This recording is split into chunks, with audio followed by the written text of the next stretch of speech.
Oh, there you go. So, okay.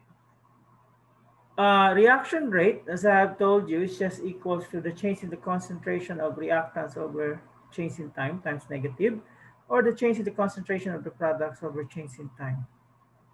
Now, there is also a term that is what we call rate law. And if you're going to look at the rate law, it has something to do also with the reaction rate, but this time it has this rate constant known as K, and only the concentration of the reactant raised to an X, and if there's another reactant raised to a Y. So rate law, it's still expressed as your reaction rate, but it considers a rate constant and the concentration of your reactant raised to a certain power. So we could say it's express the relationship of the rate of a reaction. So rate of a reaction pa rin yung kinukuha niya. But meron kang rate constant, which is your small k, and the concentrations of the reactant raised to some powers. Now you may ask, what does that xy means? It's not this one. Why? Because it has different letters. So it's not the coefficients of your reaction. Okay? So rate is just equals to K times A raised to the X times B raised to the Y. And if we're going to look at the X there, that's an order of A with respect to B, while Y is the order of B with respect to A. And if you're going to add both the X and the Y, you will have the overall reaction order of the given reaction. Okay? Now, for us to understand what is this, what we call rate law, you can only get this if you have an experimental data. And the way you set up this experimental data is if we have two reactants, you set a condition wherein one of the reactant changes its concentration while the other reactant is constant, and see what happened to the rate. Pag dinoble mo ba yung reactant, pag dinoble mo ba yung concentration ng isang reactant while the other reactant remains constant, ano mangyayari doon sa rate? Doon sa initial rate, madodouble ba? Walang mangyayari? Magpo 4 times ba? And you do it the same vice versa. Okay? So, what is the technique in writing your rate law? You write all the reactants that participate. So, for instance, you have an F2 reacting with 2ClO2 to produce this one. So, you're going to put the F2 here and then the ClO2. And then you put a K, a rate constant, and then you assign an X and Y in each of the reactants. And then you're going to get them equals to the rate. Now, the question is, how are we going to get the value of X? So look at the experimental setup that we have here. There are 3 experiments. Now, you can see in one experiment here and the other experiment, they're constant concentration, but while the other reactants are changing. Or you could see in 1 and 3 experiment, the ClO2 concentration is constant while the F2 concentration is changing. So that's how you're going to get the X and the Y value. So paano natin kukunin, let's say, yung X? So if we want to get the X, the ClO2 concentration must be the same. And then look what happened if you change the concentration. So I have here 0.20 divided by 0.1. And then write the corresponding initial rate, 2.4 times 10 to the negative 3 over 1.2 times 10 to the negative 3.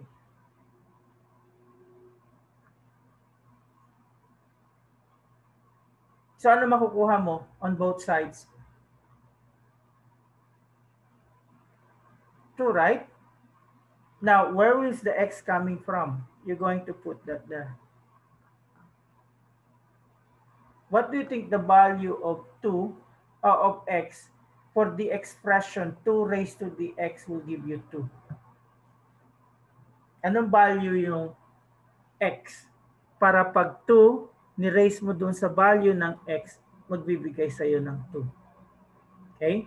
And that would be equals to 1. And that's how you get the x value. So when you double the concentration here, that means the initial rate also double. So yun na yung value ng x. Now you're going to repeat it to get the y. So in the y, the ClO2 is the one that's changing while F2 is the same. So what you're going to do, you look at the changes, you divide it with the respective what we call value in the initial rate. So what do you get? 0.040 divided by 0.1, so you have 4, and this is 4. So 4 raised to the y is equals to 4. What's the value of your y? It's also 1, right?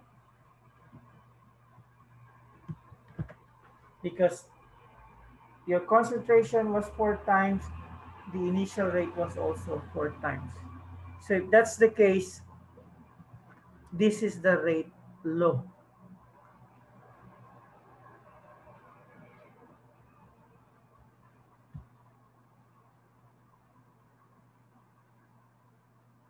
I didn't write here the 1, but it's understood it's 1, because if it's 0, you don't write the reagent. So let's try to do it in another example. But before we go to the other example, we want to remember what are those rate laws. Okay, rate laws, they are always determined experimentally. So you can see you have 3 experimental setup here. Reaction order is always defined in terms of the reactant concentration. You didn't write any of the product. And then the order of the reactant is not related to the stoichiometric coefficients of the reactant in the balanced chemical equation. So this is the balanced chemical equation. So as you could see, may 2 yung ClO2 pero hindi natin sinulat yung 2 doon because hindi sila related. Okay? Now, let's solve this problem. And this is also the problem that you have in your study guide. Ang pagkakaiba lang doon sa study guide, ang value na to ay 1.25, which is I think the correct value really. Okay? So, how are we going to write the rate law? So we just write the one that we have as reactant. So rate is equals to K times NO X times H2Y. So all we need to do is determine X and Y value. So gagamitin natin ngayon yung what? Yung sa NO po, yung experiment 1 and 3. Okay. Gagamitin natin yung table dito. So we could say this is what? 10 over 5.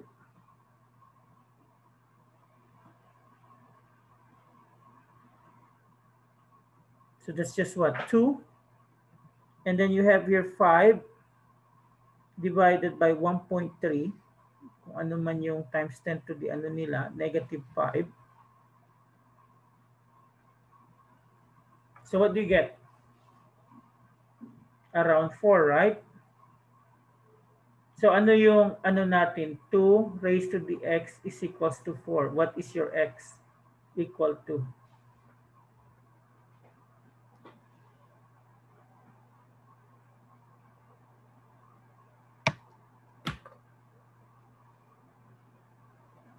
Anyone?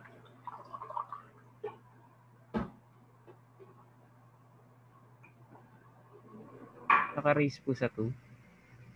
So x is equals to 2 because 2 squared is equals to 4. So you can write that this is equals to 2. Now for the H, alin yung experiment na gagamitin ko?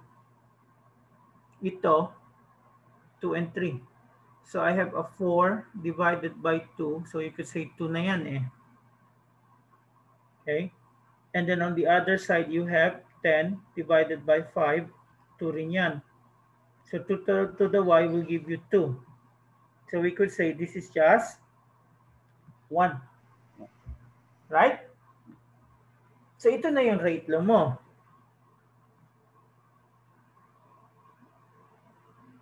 Rate is equals to K times NO squared times H2. Now, the next thing that you're going to do, you need to get the rate constant. So ito yung K.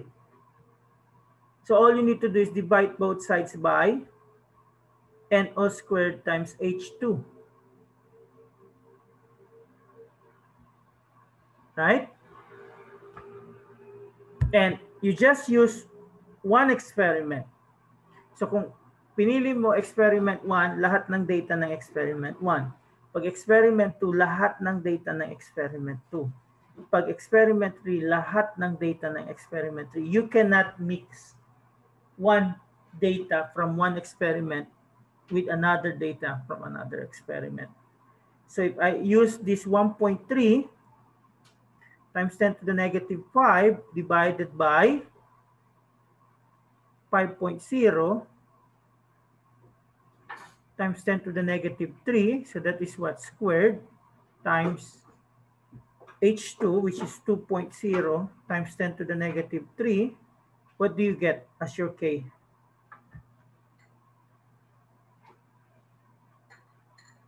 To 60?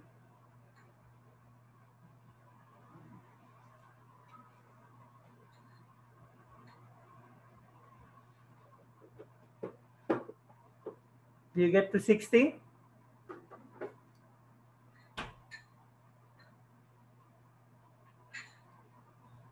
Anyone? Yes. So 1.3 exponent negative 5 divided by 5 exponent negative 3 squared times 2 exponent negative 3. So I get to 60. Now, if you try 2 and 3, you will get to 50. In theory, they should be the same, if not close to one another. I think what messed up the 260 there is we have the 1.3 instead of 125. 125 talaga dapat yung initial rate doon. So this is the problem that you have in your study guide. So sa tingin nyo, kaya? Sir, question lang. Sure. Yung sa pagkuha po ng pag-divide po dito. Halimbawa po yung kanina po sa initial rate po, yung sa 1.3. Yung 5 over 1.3. This is around 3 point something. Opo. 3 But we something. just round it up to 4. So pag ganun po lumalabas, lagi po natin i-round off sa whole number. Pwede mong i-round off kasi you want to look at the relationship between these two. Because hindi naman, walang sense kapag I think you get around 3.8 something. Right? If it's okay. 5 divided by 1.3, 3.85. So you can round it off. Kasi ito ni-round off lang din tong 1.3 eh. From 1.25. Okay po, sir. Okay? Now, how about the last part? So in the last part, you have to use the K that you get from the second one. And since 250 ang nag-occur in more frequency, you might as well use 250. And all you need to do is just get the rate given the 250, which is the K. Gamitin mo lang tong rate law nila times, ano yung given na NO? 12.0 times 10 to the negative 3, that's a squared, times H2, which is 6.0.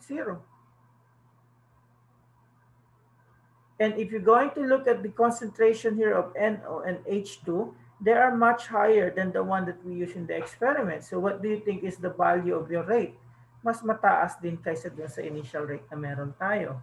Because we could say in the factors that affect reaction rate, the higher the concentration, the higher is the reaction rate. Yung kasing initial rate, yan yung reaction rate natin eh. So what's the value that you get? 250 times 12 exponent negative 3 squared times 6.0 exponent negative 3. So you have there 1.5 times 10 to the negative 4. That's what you get?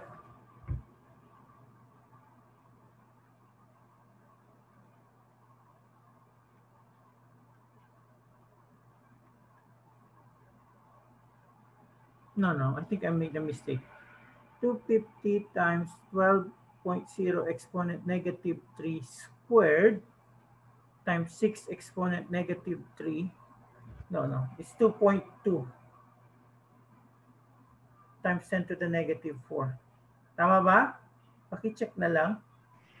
Yes po. So this is much higher kaysa dito. Kasi mas mataas na yung concentration ng mga reactant mo. Okay? Now, I only tackle here the simple rate law. Pero meron tayong tinatawag na integrated rate law.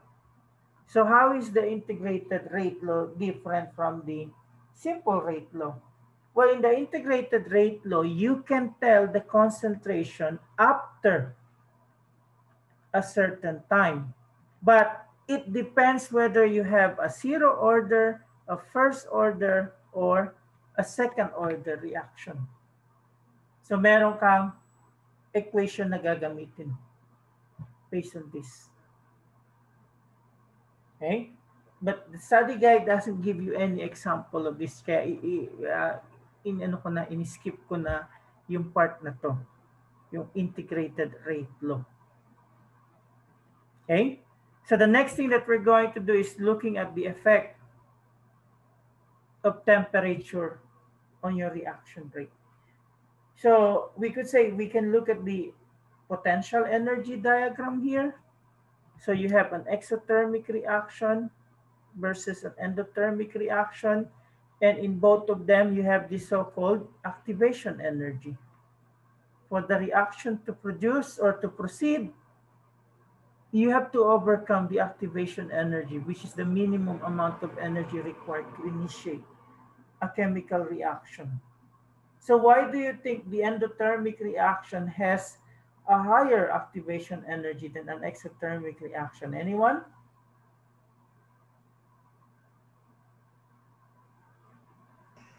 Sir, yung endo po nag-occur sa reactants. Okay. For the endothermic reaction to proceed, you need energy. Kaya mas mataas yung kanilang activation energy. Okay? Compared doon sa exothermic reaction. Now, how does the temperature affect the rate constant? Okay? So rate constant that we have there is K. So if you're going to look how the temperature affects the K, ito yung relationship nila. So if you want it to be some sort of a linear relationship, kailangan mong baguhin yung tinatawag nating Arrhenius equation. So Arrhenius equation is just K equals to the so-called frequency factor times E raised to the activation energy over the gas constant times the temperature. So if you want to simplify it in terms of making some sort of Y equals to mx plus B form, this is what you have. Your x is the reciprocal of your temperature and y is the ln of K. And there's still a much simpler what we call alternative for that. Pwede mong isulat yan either this way or this way. It's up to you kung alin yung gamitin mo. But they will always give you the same number. Okay? So let's try to solve problem here. Anong ibig sabihin nitong Arrhenius equation? So Arrhenius equation just tells us if the temperature increases, your rate constant also increase. And since you have a rate constant, what will happen? What will happen if your rate constant increase to the reaction rate? If you follow the rate law. So since K here is on one side, so if that increase, your rate here will also increase. So ang relationship nitong Arrhenius equation, pag tumaas yung temperature, tataas yung K. This also has the same format as this what we call Clausius-Clapeyron. Ang pagkakaiba lang ng Clausius-Clapeyron sa Arrhenius equation, instead of the rate constant, you have pressure. So yung relationship din nila, pag tumaas yung temperature, tataas yung pressure. Okay? So pare-pareho lang usually yung mga equation na makikita nyo. Palitan lang ng isang variable, pwede mo nang ipangalan yun sa kanino man gusto mong ipangalan. Okay? So how are we going to solve this? So the rate constant of a first order reaction is 3.46 times 10 to the negative 2 per second at 298 Kelvin. So what is the rate constant at 350 K if the activation energy for the reaction is 50.2? So maybe I can assign here a K1 and this one a T1. The one that is missing is the K2 and this is a T2 and this is the activation energy. So what do you think the value of K2 with respect to K1? Ano masasabi niyo sa K2 value? Mataas, mababa, pareho sa K1.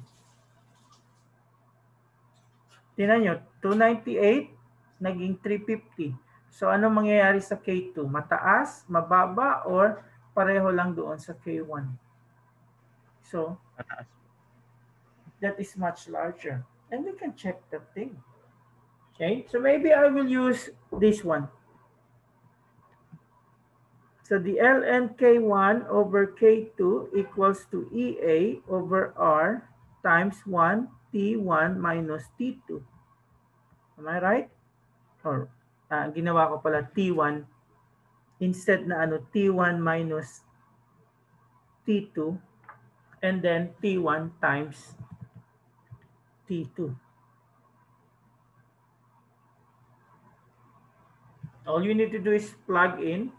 So you have here 3.46 times 10 to the negative 2. Hindi mo alam. And then you have what? 50.2 kilojoules. I can put it times 10 to the 3 para maging joules. Bakit? Kasi ang value ng R ay 8.314 joules k mole. Okay? So always remember, 1,000 joules is equals to 1 kilojoules. So pag sinimplify ko, nilagay ko na lang times 1,000. And then ano yung meron tayo dito? T1, 298 minus 350 divided by 298 times 350. I think magkaka-negative tayo doon sa isang side. Kasi 298 mas maliit kaysa sa 350. So if you're going to do this part, if you're going to look at the calculation in this part, you're going to have a value that is equals to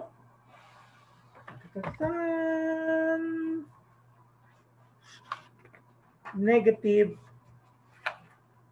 3.01.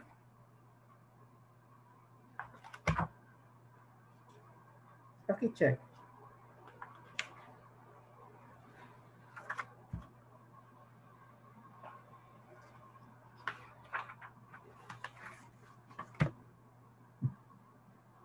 And then dito, ganun pa rin.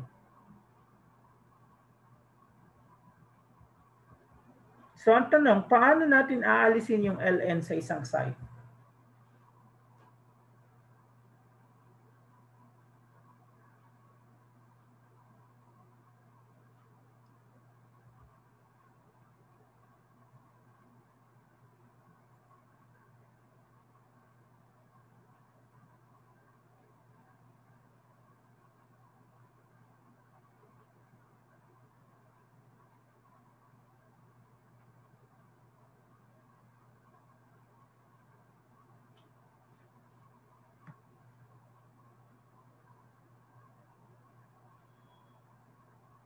Paano natin tatanggalin yung Ln? Kung may calcu kayo, ano yung inverse ng Ln?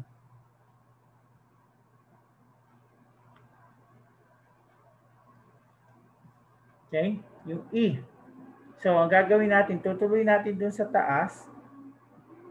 So, 3.46 times 10 to the negative 2 K2 at ito ay E raised to the 3.01.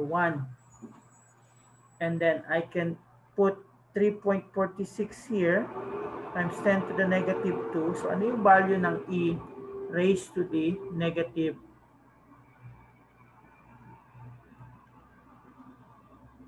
I have a 0.493. 0.0493. And since I'm going to cross multiply the K2 there, so if I'm going to divide this with 0.493, 0.0493, so anong meron tayo? 3.46 exponent negative 2 divided by answer.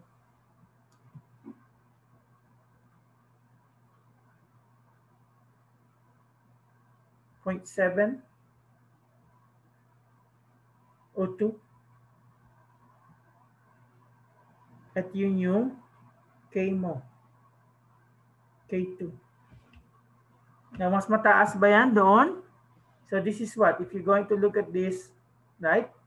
Compare it to 702. So tanong.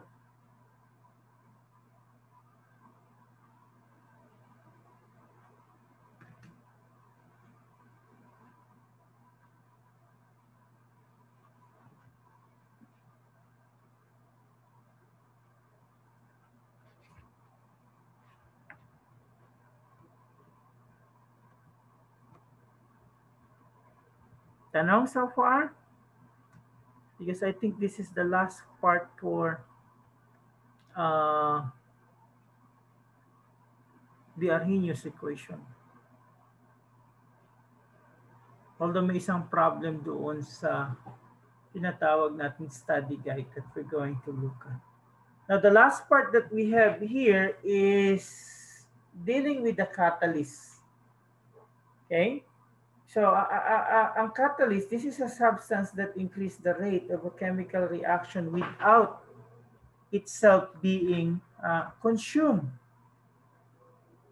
Okay? So, ang ginagawa ng catalyst, nandoon siya sa simula ng reaction at nandoon siya pagkatapos ng reaction. Okay? So, what the catalyst do, that's a substance that increases the rate, the reaction rate without itself being consumed in the reaction.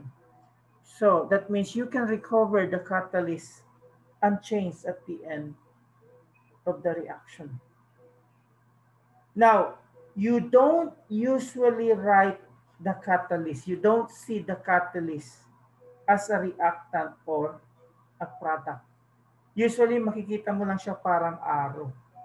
And then you may ask yourself, paano ba pinapabilis ng catalyst yung reaction?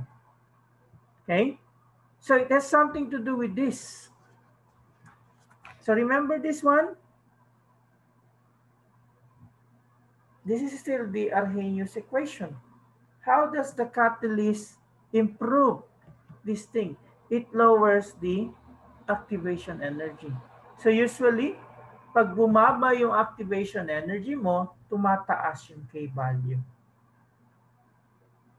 So if we're going to look at the catalyst that we have, so this is the uncatalyzed reaction. Now look how it changes when you make it a catalyzed reaction. So ang talagang naapektuhan ay ano? Yung activation energy. Okay? So if we're going to look at the value of the activation energy there, the catalyzed activation energy is lower compared to the uncatalyzed. And since this is what? Lower, activation energy, it increase the rate constant, and at the same time, upon increasing the rate constant, it also increased the rate. So we could say, ang ginagawa ng catalyst, naghahanap siya ng alternative mechanism. Okay? At yung mechanism na to, it has a lower activation energy. So pag mas mababa yung activation energy mo, mas mabilis yung mangyayari sa'yo. And usually the catalyst is the one that do that. Okay? Now, before I continue, I like to show you using the problem that we have doon sa study guide. Paano nyo ba ma-identify yung catalyst? Kasi nga sabi ko, based on the definition, the catalyst remains unchanged. So it's there at the beginning and it's still there at the end. So I want you to look at, i-share ko sa inyo, yung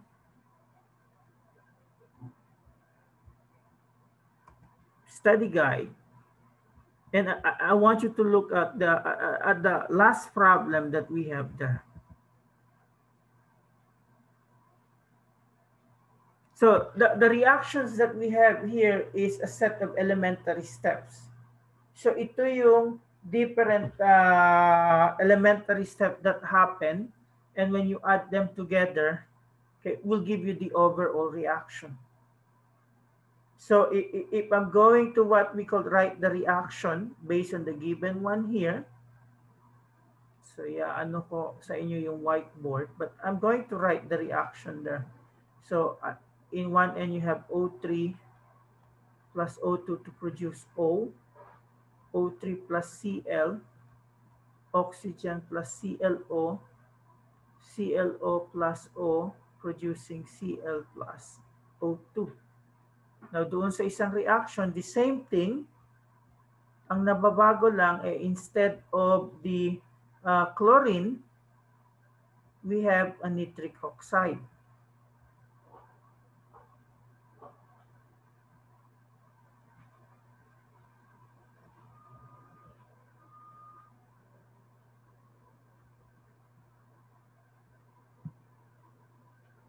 So let's look at the equation.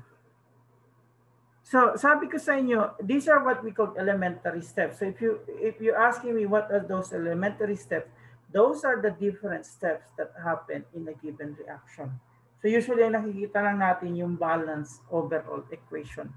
But if you're going to look at the mechanism, you will see that it's not a one-step reaction. And each step of the reaction is an elementary step. So paano natin ma-identify dito yung catalyst? So usually sabi ko sa inyo, nandoon siya at the beginning at nandoon siya at the end. And you don't write them or you don't include them in the equation unless ilalagay mo siya sa taas ng arrow. Kasi ang nangyari, kahit hindi mo siya sinasama, naka-cancel out siya sa equation. So, how do we add the overall, how do we add this reaction to give you an overall equation? You cancel anything that you could see in the reactant side and the product side. OO. What else? ClO and ClO. And then you have a Cl and a Cl. Okay? So what can you say about ClO and O? And what can you say about a Cl and a Cl? Okay? Ano masasabi mo sa O? It was produced and then used, right? It was produced in the initial step and then used in the succeeding step.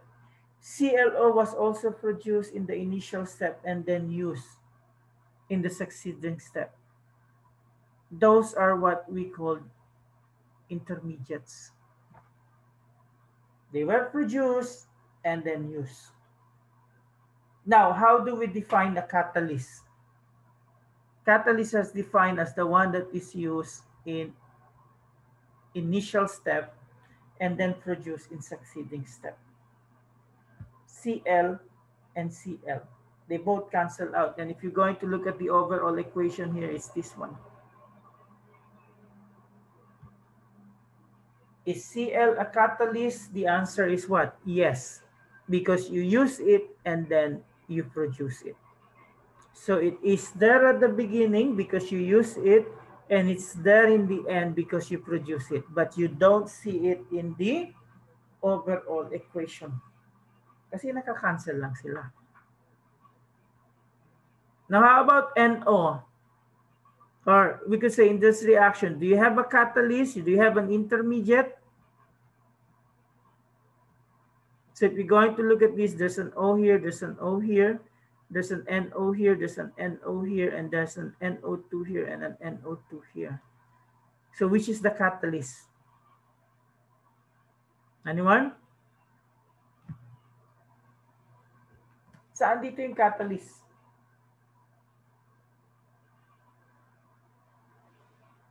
Hello? Sir, yung NO po. Okay? Yung NO yung catalyst because, again, we go to the definition of a catalyst. It was used and then produced. How about intermediate? NO2. Tsaka?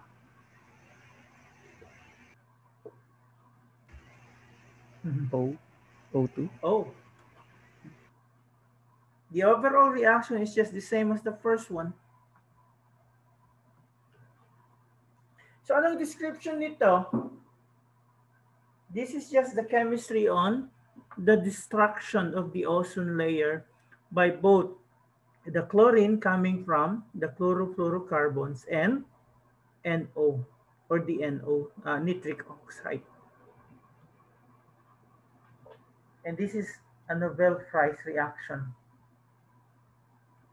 I was able to meet personally Professor Mario Molina, but she just passed away, I think last year. He won the Nobel Prize for explaining the destruction of the ozone layer with this equation. Okay? So yan yung we could say writing or determining the presence of the catalyst in a given reaction. So if we're going to tackle on this what we call catalyst, you can have a catalyst that is heterogeneous catalysis. So what does it mean? The reactants and the catalysts are in different shape. And one thing that I am familiar with this type of catalysis is the Haber synthesis of ammonia. So you have N2 reacting with H2 to give you what? NH3. So if you're going to look at it, this is the one reaction. Now both of these are gas, and this is also a gas. So what happened? Okay, if you allow N2 and 3H2 to react, even at higher temperature and pressure, it's a little bit slow. So what they do is they have an Fe that's solid. So if it passes through there, it can have absorption. So I don't know if you know the difference between the two. Anyone wants to tell what's the difference between the AD and the AB absorption? First time nyo ba narinig?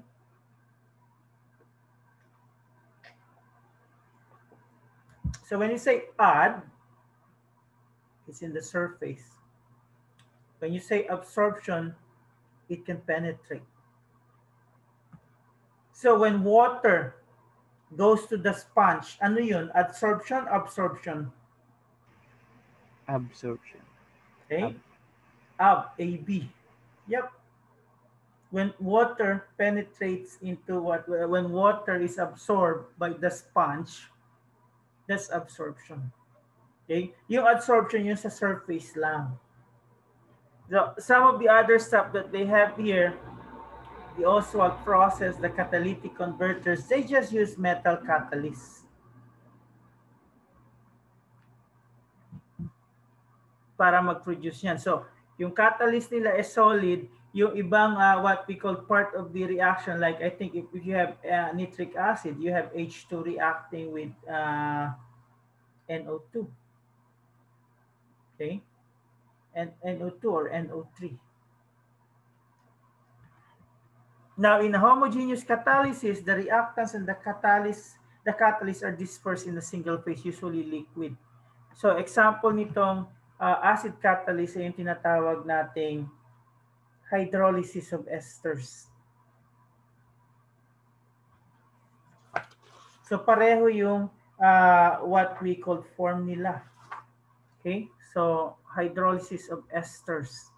So, usually may H plus ka doon. So, pag may H plus ka, ibig sabihin acid catalyst. And catalyst will always have this what we call enzyme. So we can call this as your biological catalyst. So usually the enzyme will bind specifically with a substrate. So the substrate will attach in order for its bond to be what we call weakened. So kapag weaken na yung bond, okay, madali na magkaroon ng reaction.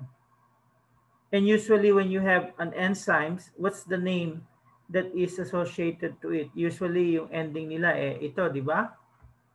Ase. So what is a lactose? Ano yung tinatawag nating lactose intolerant? Ano yung kulang sa kanila? Anong enzyme yung kulang doon sa lactose intolerance? So usually, yung enzyme na lactase. Okay? Ano ba yung lactose? It's just a disaccharide that's made up of galactose and glucose.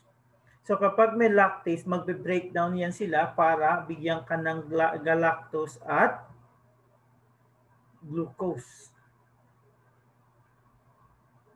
So there are some diseases that is caused due to the deficiency of the enzyme, just like this one. Ano yung meron yung ruminants na wala tayong mga tao na enzyme? Anyone?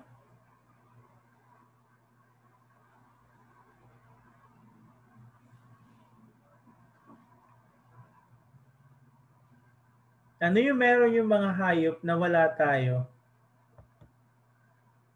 Kaya yung iba, gaya ng mga kambing, baka, kaya nilang kumain ng damo. Tayo, pag kumain tayo ng damo, ano nangyayari? Lalabas na, ano? Damo rin. Damo rin. Kasi wala tayong anong enzyme.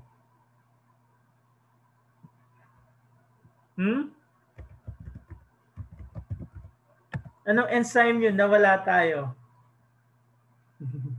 Anyone? Wala tayong cellulase. Kasi yung breakdown nila dun yung cellulose. It's just a polymer of what we call glucose. Okay? Parang yung glycogen. Okay? Or parang yung starch. Pero since wala tayong enzyme na cellulase, so kung kinain natin yung damo, lalabas yun as damo, right? So, ganun yun na yung pagkakaiba doon. And you can also consider the so-called proteolytic enzyme. Di ba kung mahilig kayo sa pagkain, let's say, alam niyo ba yung science behind yung kung bakit minimix mo yung karne doon sa pinya? Or yung karne minimix mo sa papaya? Alam nyo ba na may scientific basis yun? Para po lumambot. Para lumambot. Okay? Ano meron sa papaya na enzyme? Na pag minix mo yung karne, pwedeng i-break down ng enzyme na yun yung karne mo, kaya magiging tender siya. That's your papain. Sa pinya naman, meron kang tinatawag na bromelain. So these are enzymes that when act with the meat will tenderize it because it will break down the fiber doon sa meat mo. Yung meat fiber. Okay? Now, the enzymes, they can also be affected by temperature. What happened, do you think, to the enzyme if you expose them to higher temperature? Because most of the enzymes are protein, they can be denatured. So, masisira sila. Okay? So that's the thing, the importance of this, what we call enzyme. And it's a very, what we call, rich research field. I think kahit sa UPLB, some people are using enzyme in their research. Okay? So that's N, what we have here in module, what we call 8. Now, I want to look at, again, the, asa na yun? Module 8. Kasi meron ditong isang question like this one. But I'm only going to go on the first one. Okay? So sabi dito, in a neutral solution, the K, the rate constant at 27 degrees Celsius is equals to this. At 37 degrees Celsius is equals to this one. And then you're going to determine the activation energy, the frequency factor, and the rate constant for this equation at 47 degrees Celsius. So I will leave you the rate constant is because this is similar to what we have solved earlier. Okay, so gumamit ka lang ng either ito or as K1 at K2 yung hinahanap mo, or ito as K1 at K2 yung hinahanap mo. So what I'm going to do is the one that has the activation energy. And I'm going to use the other, what we call equation that we have.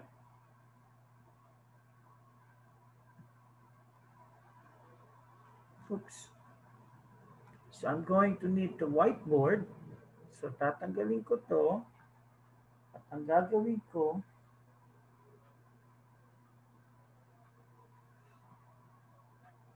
isusulat ko yung ln K1 over K2 equals to EAR equals to, tama ba yung ginagawa ko? Just want to make sure. Excuse me. K1, K2. So, ang mangyayari,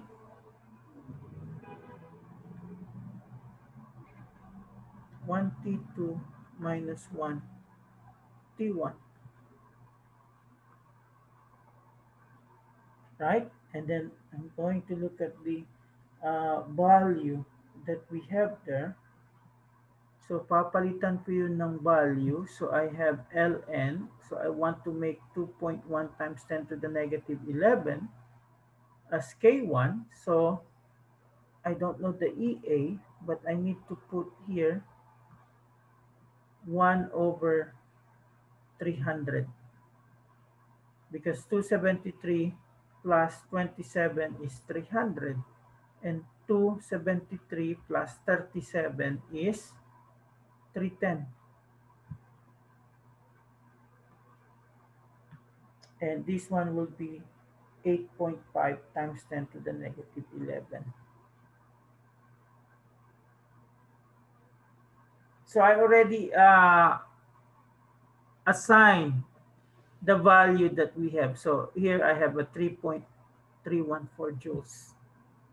So what I'm going to do, I can get one side.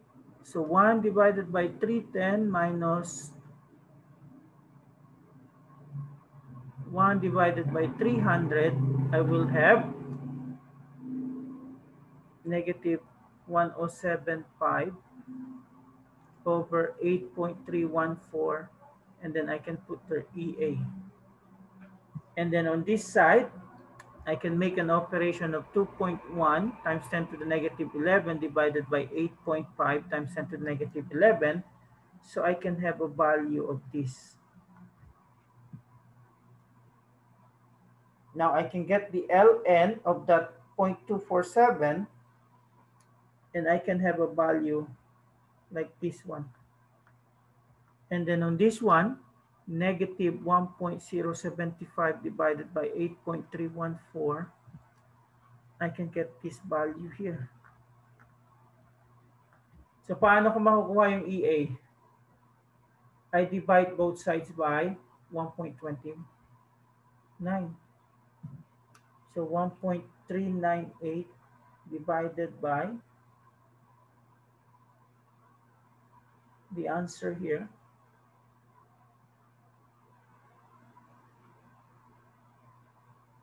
Just want to make sure. 1 divided by 310 minus 1 divided by 300. That's 1.75 divided by 8.314. Nagkamali ako. Sabi na nga ba eh. I don't trust myself. So this should be a negative 1.29 times 10 to the 5. Sorry, tao lang. So what do you get? Ano yung activation energy? Anyone?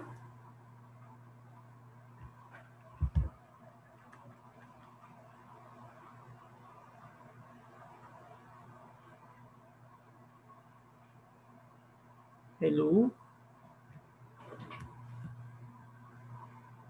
So wala. Wait lang po. Ito lang gagawin nyo. Ito. Yan na yun. Kung ano yung answer dyan, yun na yung sagot.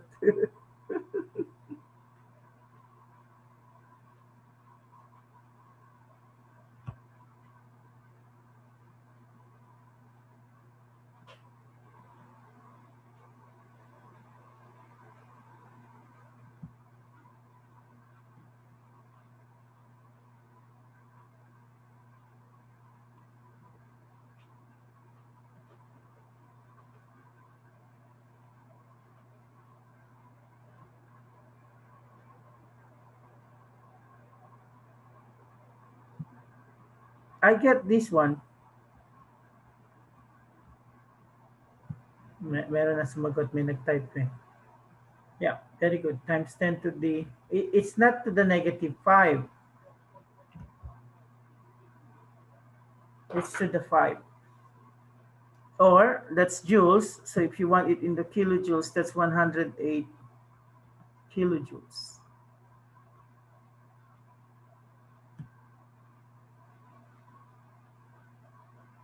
And then we can continue on doing that kasi yung next na tanong ano daw yung frequency factor?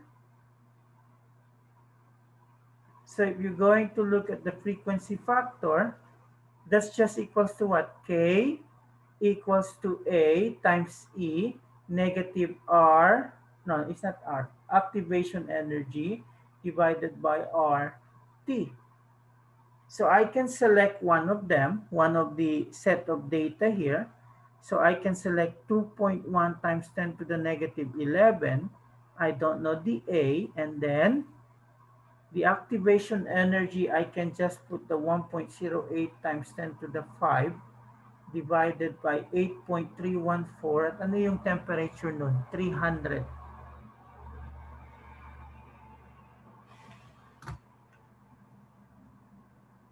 So 1.08 exponent 5 divided by 8.314 times 300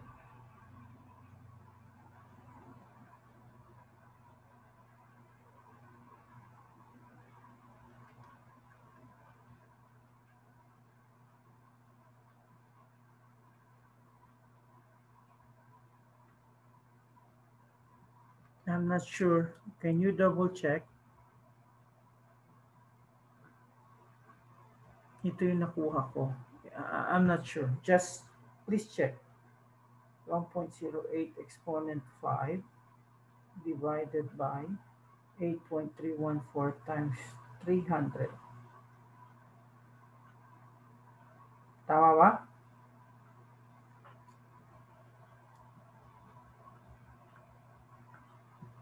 So what is the equivalent for that if you put e raised to the negative of that?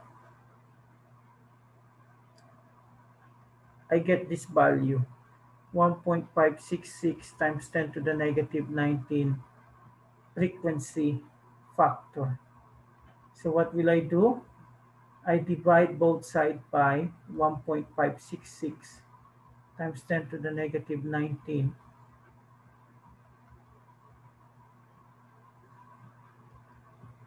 So 2.1 exponent negative 11 divided by, I get around 1.34 times 10 to the 1, 2, 3, 4, 5, 6, 7, 8.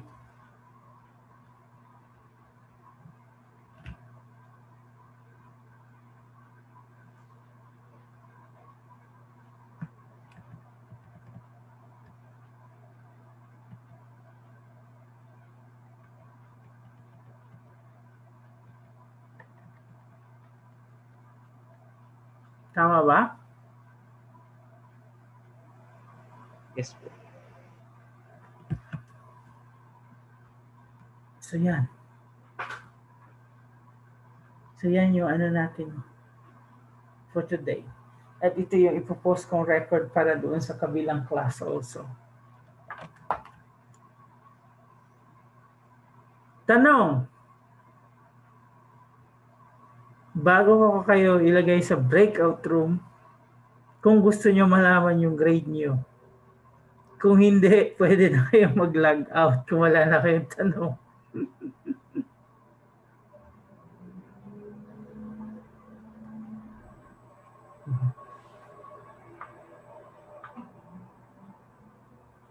May tanong? Kaya hindi ko ma-upload. Wala naman po. Wala. So, gusto nyo makita, malaman yung grade nyo?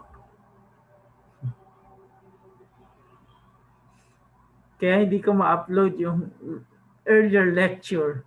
Nasama sa pag-record yung pag-uusap ko sa breakout room. Kasi siguraduhin ko muna dito na papatayin ko yung recording. So, may tanong kayo?